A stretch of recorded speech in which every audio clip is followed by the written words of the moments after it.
Fala, meu povo, tudo bem com vocês? Cara, e aquela discussão do Cuiabá ainda não para na mídia, todo mundo só fala disso. Aquela questão do presidente do Cuiabá vem falar um monte de coisa, mas dessa vez eu acho que o pessoal da ESPN se acertaram na informação e também no modo de falar sobre essa notícia, porque tudo passa por cima de interesses pessoais e a gente vai acabar falando sobre isso. Vou colocar o vídeo aqui pra vocês, depois a gente conversa sobre isso, tá bom?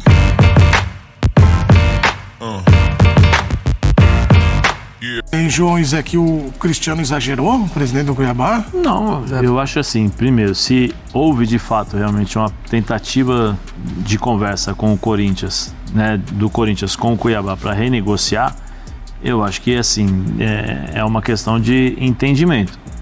Olha, vocês não cobraram, vocês não me pagaram e tal, mas aí você tem a questão de falar, tudo bem, nós não te pagamos, mas nós tentamos renegociar com você, tá? É a questão da negociação.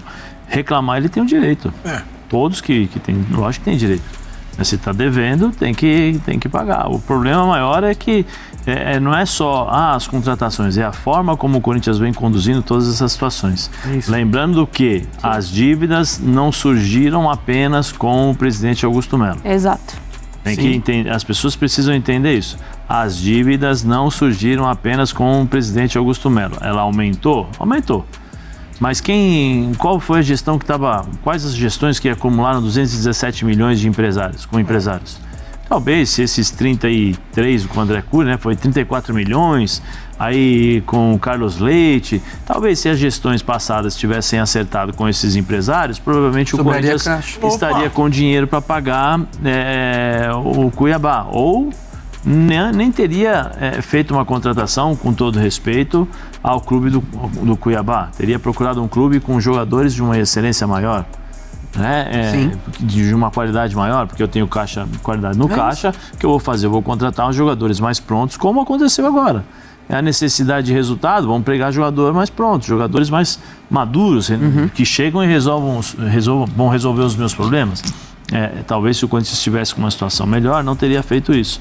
Além, né, dos erros que cometeu o presidente Augusto nessa pequena, vamos dizer assim, mostra de gestão de 10 meses à frente da presidência do Corinthians. Agora, os clubes têm direito de reclamar. Se você está devendo, se você não se comporta dessa forma, tem. O problema é qual é a mensagem que o Corinthians está passando para o mercado.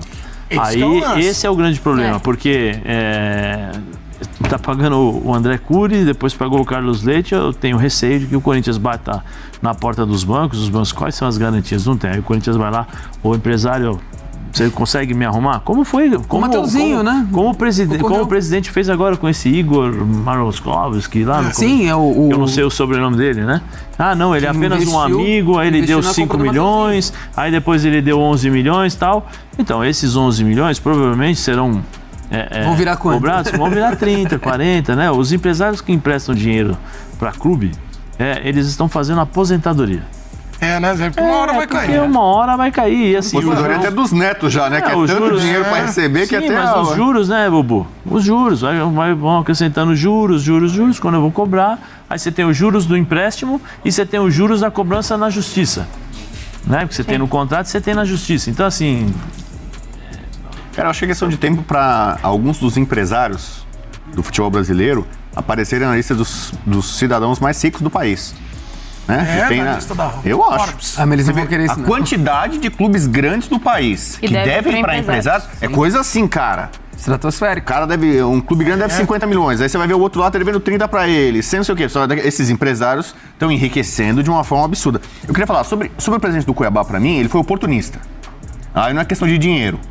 Porque ele sabe melhor que ninguém, que não tá recebendo. Era normal ele chegar pro Corinthians, não tem, como é que eu posso pagar? Não sei o que. Ele sabe que o Corinthians é um time gigante, mas vai pagar. Mas é porque agora o Cuiabá e o Corinthians estão brigando contra o rebaixamento. E tem, aqui tá na tela. E daqui a pouco tem Cuiabá e Corinthians. Então ele tá sendo oportunista, acender esse jogo não sei o quê, porque, olha, aqui a gente é o coitadinho, o Cuiabá, a gente ganha pouco, não tem o faturamento que tem o Corinthians, os caras compram nosso jogador, não pagam. Até porque, desculpa, Bubu, o Cuiabá também deve uma quantia pro Corinthians. $60 mil na venda do Marquinhos. Então, pra mim, Marquinhos da base. Então, assim, tudo bem. Um deve 5 milhões, o outro deve 60 mil, mas se você é um bom pagador, você também não vai ficar devendo. Então, pra mim, ele é um dirigente que tá sendo oportunista, colocando fogo no parquinho nesse momento, porque o Corinthians nesse momento é adversário. Estão brigando pela mesma coisa e daqui a pouco tem um jogo pro Cuiabá, sobretudo, que tá atrás, né? Que é fundamental. O Corinthians ganhando do Cuiabá, o Cuiabá pra gente rebaixado, né? Então vamos lá, gente. Todo mundo sabe que o Corinthians tá tendo problema com o Cuiabá. Cuiabá é um time que, eu já falei em alguns vídeos aqui, que mamou nas tetas do Corinthians. Às vezes, igual eu falei no começo do vídeo, é mais um interesse pessoal, porque o presidente do Cuiabá era amiguinho dos ex-presidentes do Corinthians, né? Então ele conseguia algumas facilidades pro Cuiabá e hoje ele tá meio que cuspindo no prato que comeu. O cara tá falando que o Corinthians tá aplicando golpe, coisa que o Corinthians não tá fazendo. Então é o seguinte, quando eles contrataram Walter, Jonathan Cafu, entre outros jogadores para montar o time do Cuiabá, foi uma beleza, ninguém reclamou, eles ficaram um bom tempo devendo o Walter, depois pagaram. Aí agora ainda devem de um outro jogador que foi vendido, que era também do Corinthians, eles também não pagaram. E aí ele vem na maior cara de pau falando que o Corinthians tá devendo. Sim, tá devendo. Mas se eu devo 10 pra você e você me deve 5, você continua devendo 5, mesmo que eu deva muito mais pra você. Então assim, o maior problema que eu vejo é o seguinte, é o interesse pessoal na questão das relações com os presidentes. Porque se fosse o Duílio ou fosse o André Sanches, eu duvido que o presidente do Cuiabá tinha feito o que ele fez. Eu duvido. E outra coisa, vamos falar a realidade. É jogar pra torcida e sabe que vai ter uma pressão lá caso o Cuiabá caia. E aí joga pra torcida como fosse um pecado o Corinthians ter contratado um jogador sem contrato, sem vínculo empregatício, que foi o caso do Memphis e do André Carrilho, por exemplo, que o Corinthians não pagou o passe desses atletas. E os outros, o Corinthians só vai pagar o ano que vem só. Então não é que o Corinthians foi lá e pagou 12 milhões de euros pelo Memphis. O Corinthians contratou o jogador que não tinha vínculo nenhum com outros clubes. E o Memphis ele vai ser pago basicamente e na sua maior parte pela casa de apostas, que é patrocinadora do Corinthians. Então ele joga para a torcida porque caso o Cuiabá caia, ele já tem uma desculpa, ele já acha que o Corinthians é o inimigo número 1 do futebol brasileiro, coisas que ele não fala de outros times que devem para o Cuiabá também, igual o Atlético Mineiro. Então a gente vê que isso é mais uma questão de oportunidade, né? Porque sabe que a gente tem essa rodada do Brasileiro e depois a próxima do Brasileirão vai ser contra o Cuiabá, Corinthians e Cuiabá lá na Arena Pantanal, e aí tem que dar uma resposta para a torcida, né? E tem que falar e tem que colocar, na verdade, a culpa em alguém. E a culpa dessa vez vai ser do Corinthians. Se o Corinthians se safar do Z4 e o Cuiabá cair, com certeza esse cara vai cantar de galo o ano que vem todinho, falando que o Corinthians não pagou o Ranieri. Então, na minha visão, o Corinthians também está errado, que o Corinthians deveria pagar suas dívidas e suas contas. Se você contrata o Ranieri, você contrata sabendo que você pode pagar, e você não paga, eu já acho que é uma coisa muito ruim de acontecer, porque o Corinthians deveria arcar com suas dívidas, senão não deveria fazê-las. Então não deveria ter contratado o atleta. Se soubesse que não tinha condições de pagar, não deveria ter contratado o Ranieri. Simplesmente assim, ficaria tudo mais fácil para todo mundo, porque o Corinthians tem que aprender, e quem está na diretoria do Corinthians tem que aprender que a gente contrata quando tem dinheiro e quando não tem, não contrata. Basicamente é isso, mas tratando do presidente do Cuiabá, eu acho que ele está aproveitando uma oportunidade para pegar e dar uma desculpa pro torcedor caso o Cuiabá caia para a segunda divisão. Ele jamais vai admitir que ele montou um time muito ruim, que ele montou um time fraco, que o estádio dele fica geralmente 90% dos jogos vazios, porque o torcedor não sente interesse em estar lá assistindo os jogos do Cuiabá.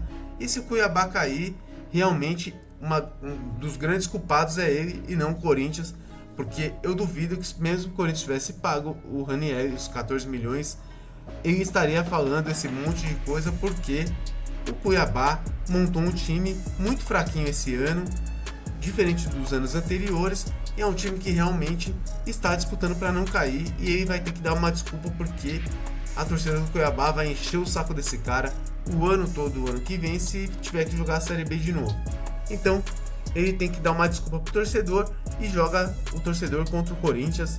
isso é normal, a gente já viu em outros casos, igual a gente viu essa questão da CBF, do Flamengo, que eles acabam jogando pra galera e é como eles tivessem razão e o Corinthians não tivesse razão numa questão que é simplesmente de análise de calendário, que você vê lá que o Coringão tem razão dessa vez, e razão porque não se rasga um calendário de uma hora para outra só a favor de um time, né? Então, isso é a parte do Flamengo, isso é para outro vídeo, tá bom? Peço para vocês se inscreverem no nosso canal, deixar aquele like. Fique esperto, todos os dias a gente tem 2 lives diárias, uma que geralmente começa entre 1 e 1h30 da tarde e a outra que começa entre 8 e 8h30 da noite. Espero vocês lá. Se inscreve no nosso canal, compartilhe nosso canal com seus amigos aí.